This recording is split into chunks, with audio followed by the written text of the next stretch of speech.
Assalamualaikum teman-teman, gimana kabarnya hari ini? Semoga sehat dan selalu dalam lindungan Allah Subhanahu wa Ta'ala ya. Kali ini kami akan membahas tentang aku belajar dekat dengan Allah Subhanahu wa Ta'ala. Teman-teman, ada yang tahu tidak? Apa sih pengertian dari iman dan Asmaul Husna? Dan bagaimana sih cara kita agar lebih dekat dengan Allah Subhanahu wa Ta'ala? Nah, teman-teman, iman secara bahasa berarti percaya, sedangkan menurut istilah iman berarti percaya, meyakini dengan sepenuh hati, mengucapkan dengan lisan, dan membuktikan dengan perbuatan. Jadi yang dimaksud dengan iman ialah berarti kita meyakini adanya Allah Subhanahu wa Ta'ala dan kita mematuhi apa yang telah diperintahkan oleh Allah Subhanahu wa Ta'ala dan menjauhi larangan-larangan yang telah dilarang oleh Allah Subhanahu wa Ta'ala. Jadi teman-teman, manusia adalah tempatnya salah dan lupa. Ada syair bahasa Arab yang berbunyi al-insanu mahalul khata' wan nisyan, yang artinya manusia itu tempatnya salah dan lupa. Dalam sebuah hadis Rasulullah SAW bersabda, kullu bani adama khata'un wa khairul khatama at-ta'ibuna. Setiap keturunan Nabi Adam alaihi salam pasti melakukan kesalahan. Dan orang yang baik adalah yang kembali dari kesalahan atau dosa tersebut. Jadi oleh sebab itu, manusia agar selalu mengingat dengan Allah Subhanahu wa Ta'ala dalam setiap aktivitasnya. Jadi walaupun dia melakukan kesalahan, dia harus segera bertaubat kepada Allah Subhanahu wa Ta'ala. Dalam Quran surat An-Nisa ayat 136 yang berbunyi, A'udzu billahi minasyaitonir rajim. Bismillahirrahmanirrahim. Ya ayyuhalladzina aminu billahi wa rasulihi wal kitabil ladzi nazzala ala rasulihi wal kitab alladzi anzala min qabl wa may yakfur billahi wa malaikatihi wa kutubihi wa rusulihi wal yaumil akhir faqad dhalla dhalalan ba'ida. Yang artinya, wahai orang-orang yang beriman, tetaplah beriman kepada Allah Subhanahu wa Ta'ala dan Rasul-Nya, dan kepada kitab yang Allah turunkan kepada Rasul-Nya, serta kitab yang Allah turunkan sebelumnya. Dan barang siapa yang kafir kepada Allah, malaikat-malaikatnya, kitab-kitabnya, rasul-rasulnya, dan hari kemudian atau hari akhir, maka sesungguhnya orang itu telah sesat sejauh-jauhnya. Quran Surat An-Nisa ayat 136. Ayat ini menjelaskan bahwa kita diperintahkan untuk mengimani Allah Subhanahu wa Ta'ala. Nah teman-teman sekalian, kira-kira bagaimana sih cara kita agar lebih dekat dengan Allah Subhanahu wa Ta'ala? Kira-kira teman-teman sekalian tahu tidak apa caranya? Nah, caranya itu salah satunya dengan cara kita mengenal Asmaul Husna. Kira-kira teman-teman sekalian tahu tidak apa yang dimaksud dengan Asmaul Husna? Kita lanjut ke slide selanjutnya ya. Oke teman-teman, di sini saya akan menjelaskan Asmaul Husna. Apa sih Asmaul Husna itu? Yaitu nama-nama yang baik dan indah yang hanya dimiliki oleh Allah Subhanahu wa Ta'ala sebagai bukti keagungannya. Orang yang beriman akan menjadikan sifat Allah Subhanahu wa Ta'ala dalam Asmaul Husna sebagai pedoman hidupnya.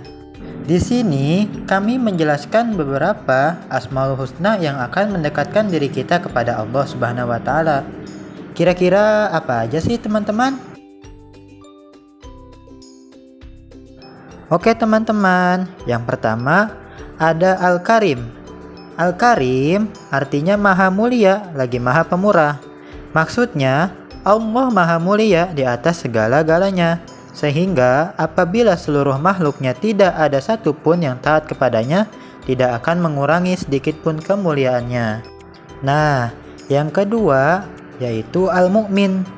Al-Mu'min artinya dia maha pemberi rasa aman kepada semua makhluknya, terutama kepada manusia.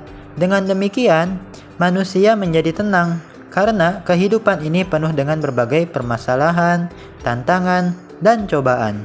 Jika bukan karena Allah Subhanahu wa Ta'ala yang memberikan rasa aman dalam hati, niscaya kita akan senantiasa gelisah, takut, dan cemas. Yang ketiga yaitu Al-Wakil. Al-Wakil mempunyai arti yang maha pemelihara atau yang maha terpercaya. Maksudnya, Allah memelihara dan menyelesaikan segala urusan yang diserahkan oleh hamba kepadanya tanpa membiarkan apapun terbengkalai, yaitu Allah Subhanahu wa Ta'ala yang memelihara dan mengurusi segala kebutuhan makhluknya, baik itu dalam urusan dunia maupun urusan akhirat. Yang keempat yaitu Al-Matin, artinya maha sempurna dalam kekuatan dan kekuasaannya.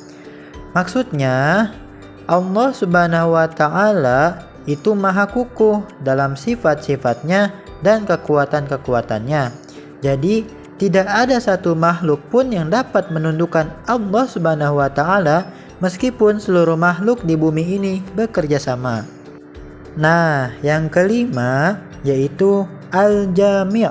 Al-Jami' berarti Allah maha mengumpulkan dan mempunyai kemampuan untuk mengumpulkan segala sesuatu yang ada di langit dan di bumi, baik yang nyata maupun yang gaib, yang terjangkau oleh manusia maupun yang tidak dapat dijangkau oleh manusia.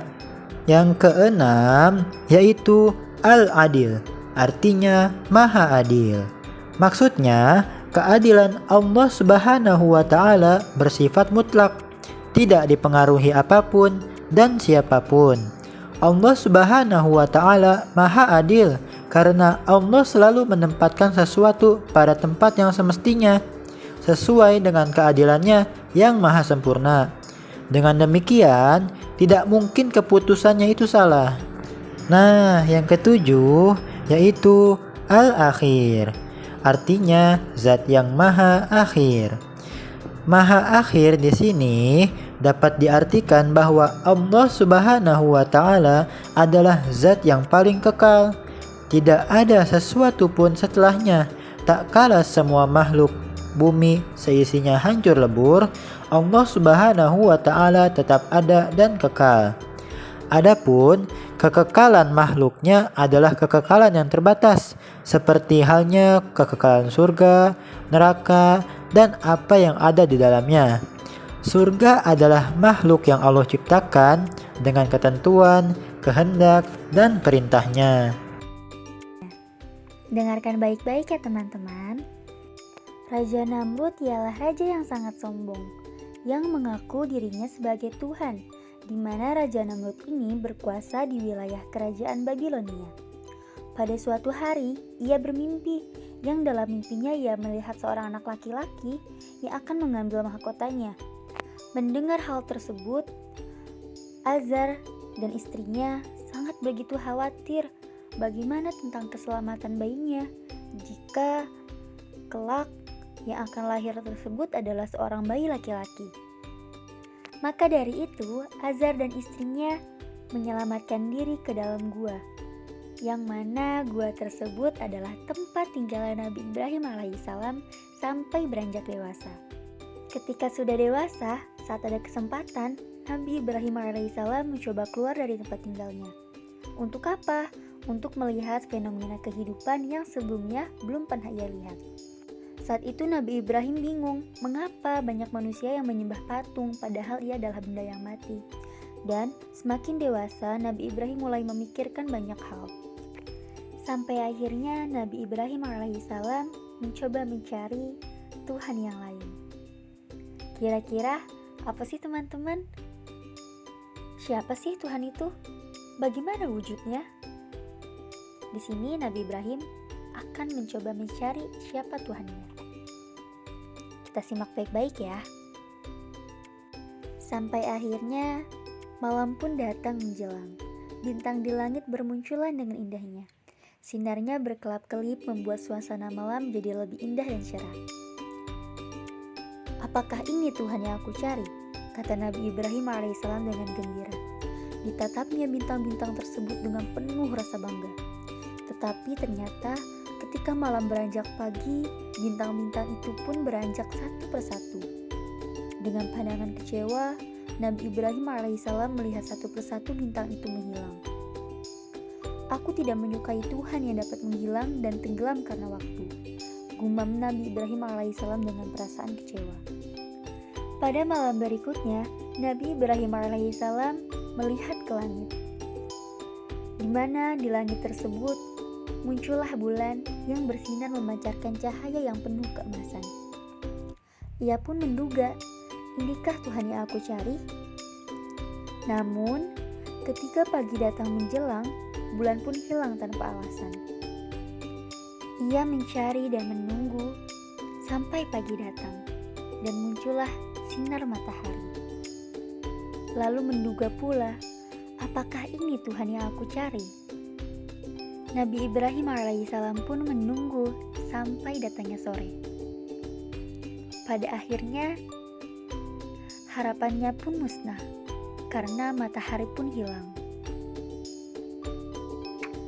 Lalu, Nabi Ibrahim alaihissalam pun memastikan bahwa bukanlah matahari, bintang, dan bulan yang menjadi Tuhan untuk disembah, tetapi pasti ada satu kekuatan yang maha perkasa dan maha agung yang menggerakkan dan menghidupkan semua yang ada. Nabi Ibrahim pun menyimpulkan bahwa Tuhan tidak lain adalah Allah Subhanahu wa Ta'ala. Ketika keyakinan Nabi Ibrahim alaihissalam kepada Allah Subhanahu wa Ta'ala betul-betul merasuki jiwanya, mulailah ia mengajak orang-orang di sekitarnya untuk meninggalkan penyembahan terhadap berhala.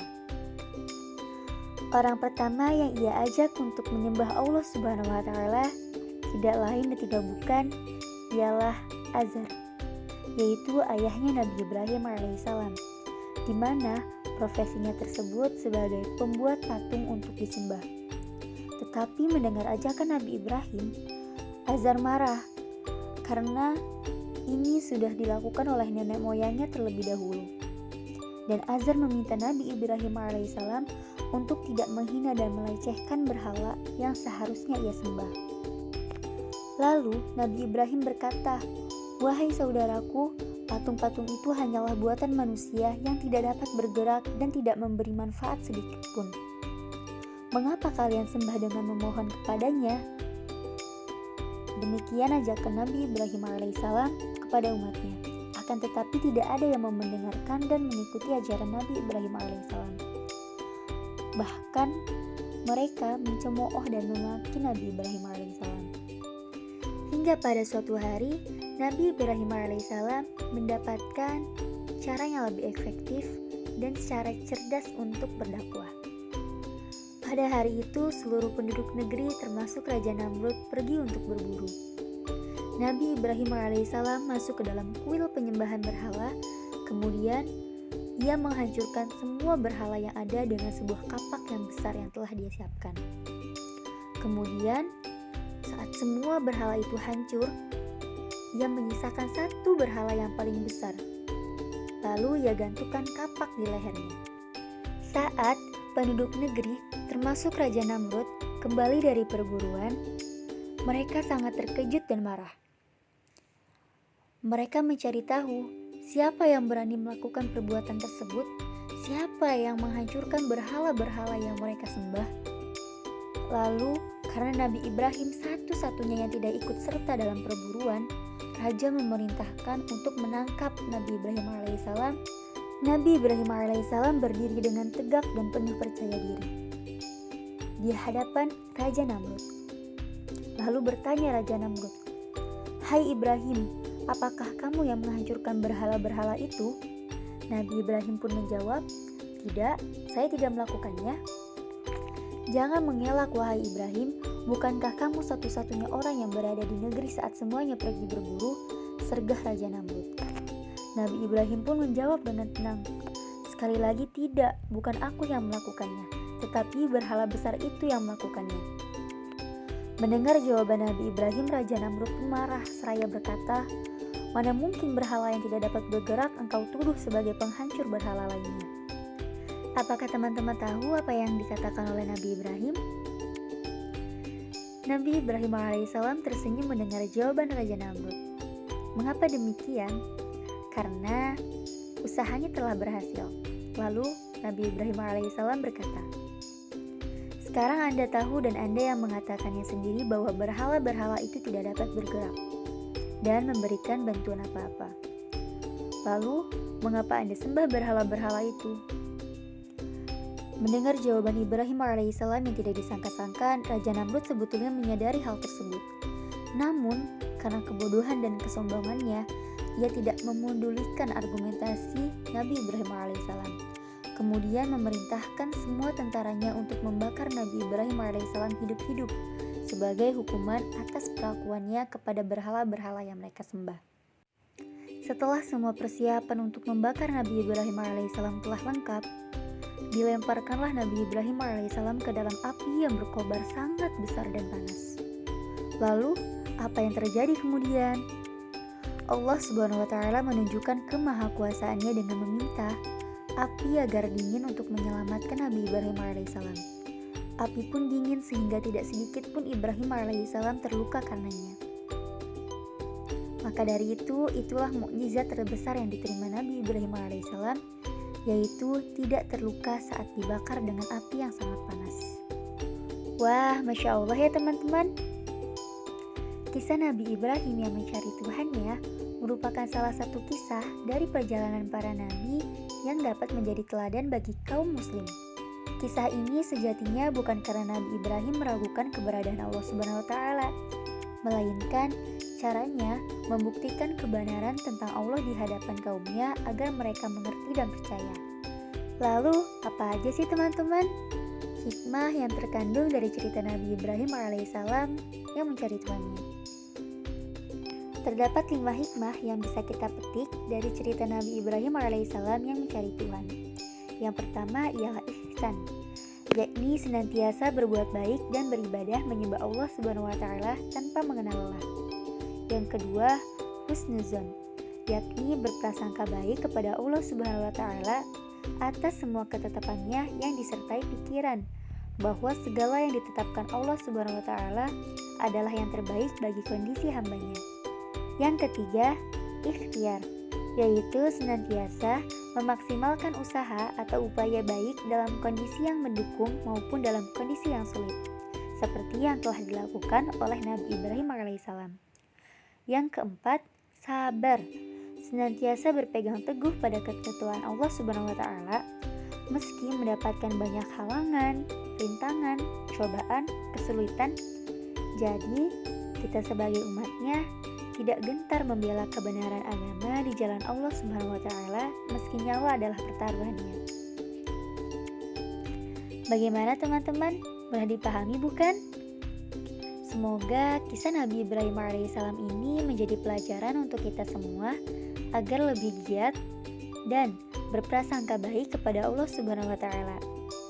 Diingat baik-baik ya teman-teman. Nah teman-teman, karena kita sudah membahas materi-materi sebelumnya, sekarang kita akan membahas tentang bagaimana cara menerapkan perilaku mulia dalam kehidupan sehari-hari untuk lebih dekat kepada Allah Subhanahu wa Ta'ala. Yang pertama adalah sifat dermawan, ialah sifat Al-Karim Allah Subhanahu wa Ta'ala. Nah, ini adalah jalan untuk lebih dekat dengan Allah Subhanahu wa Ta'ala. Jadi, jangan lupa diamalkan ya teman-teman. Lalu yang kedua ada menjadi jujur dan memberi rasa iman dalam wujud sifat al-mu'min. Maksudnya adalah dengan kita menolong teman atau orang lain yang sedang dalam bahaya atau ketakutan. Jadi kita menemani, membimbing, atau memberi bantuan kepada teman maupun orang lain yang tidak kita kenal yang mereka membutuhkan bantuan tersebut. Menyingkirkan duri, paku, atau benda lain yang ada di jalan yang dapat membahayakan pengguna jalan. Yang ketiga ada membantu orang tua atau anak-anak yang akan menyeberangi jalan raya. Nah, ini adalah sikap dalam memberi rasa aman kepada manusia yang membutuhkan bantuan tersebut. Yang ketiga ada bertawakal kepada wujud sifat al-wakil. Maksudnya, kita sebagai manusia untuk menjadi pribadi yang mandiri, melakukan pekerjaan tanpa harus merepotkan orang lain. Yang kedua, bekerja atau belajar dengan sungguh-sungguh karena Allah Subhanahu wa Ta'ala tidak akan mengubah nasib seseorang apabila orang tersebut tidak mau berusaha.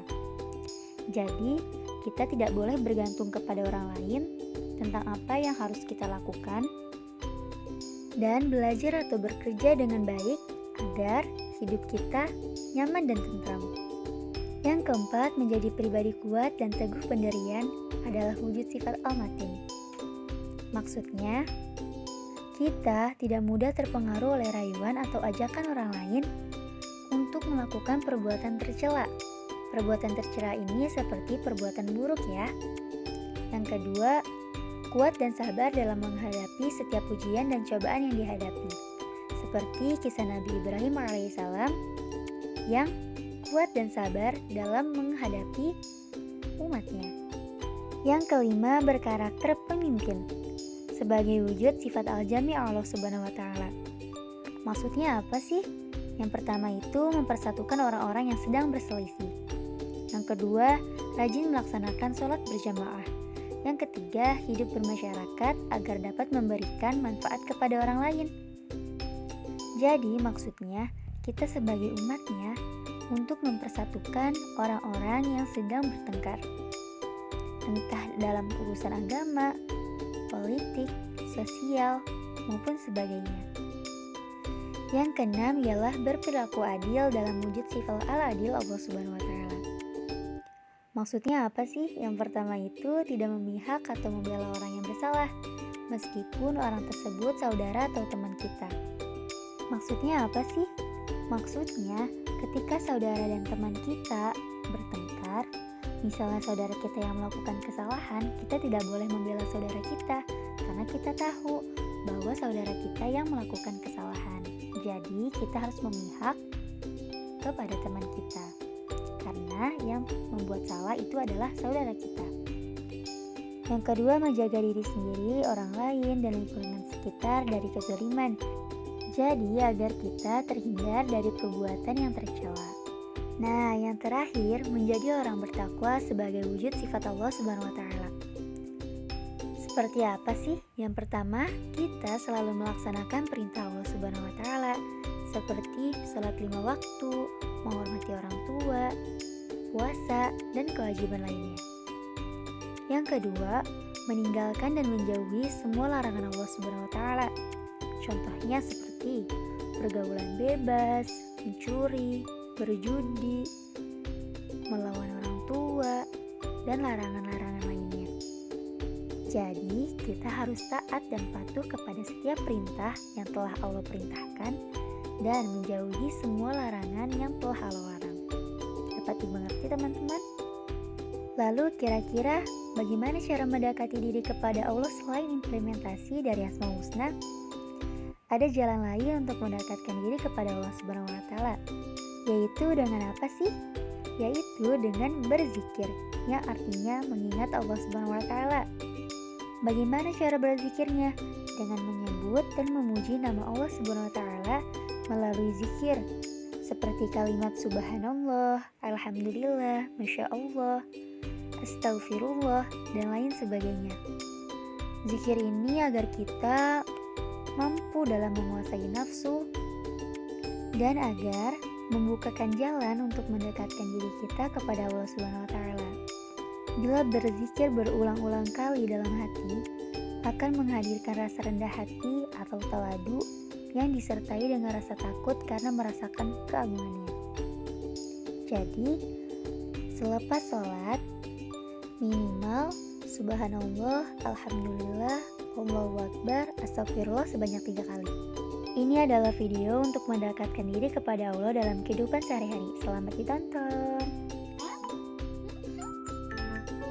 Assalamualaikum sahabat. Ayo subscribe.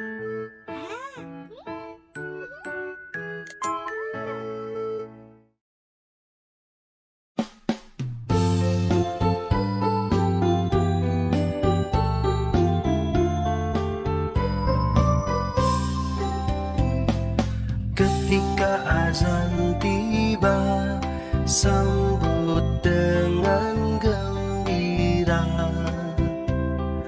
Waktunya kita sholat, sujud pada Sang Pencipta. Ketika azan tiba, segerakanlah sholat. Sholat tepat waktunya, banyak keutamaan.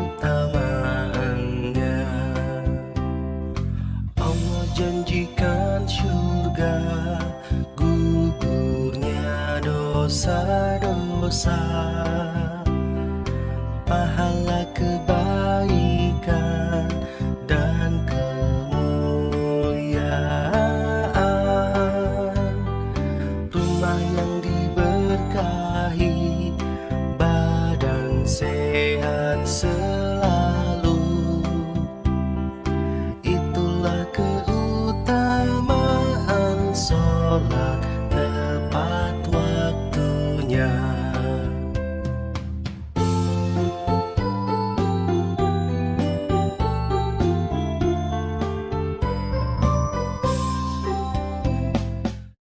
Mari kita ulangi.